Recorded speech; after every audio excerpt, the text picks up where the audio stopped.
Guys, dance stall tayo no sa mga split type dito sa kontrata natin sa isang tindahan. Ano yan to guys? 2.5 HP na mga carrier.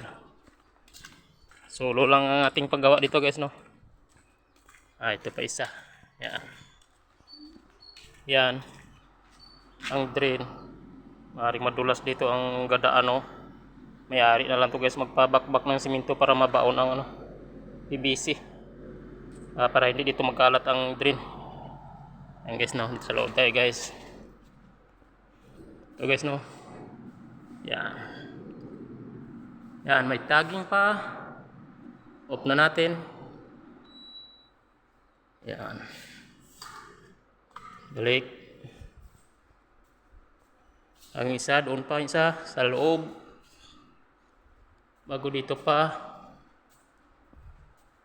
Pang off na to natin guys, kaya wala dito tao eh. Tayo lang iniwan dito. Okay na to guys, ano natin, chat na lang natin yung okay ng ano niya, tindahan na install na lahat. Off. Iyon. Yan guys, isang tindahan to no, malaking tindahan, aircon to no. Tatlong 2.5 HP. Yan, may mga paninda na. Ready to open na. Ito guys, may konting share tayo no.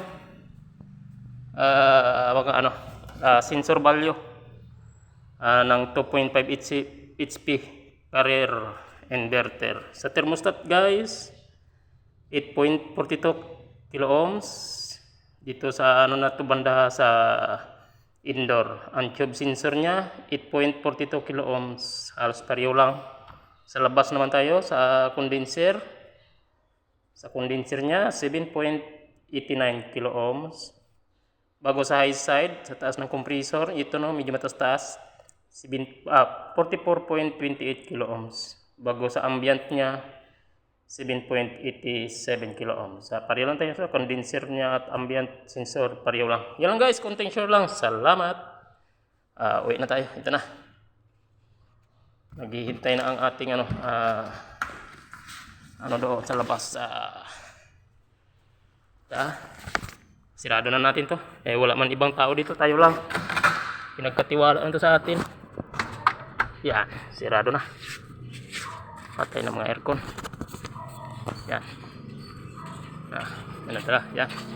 Ito na ating service. Uwi na tayo guys. Salamat guys.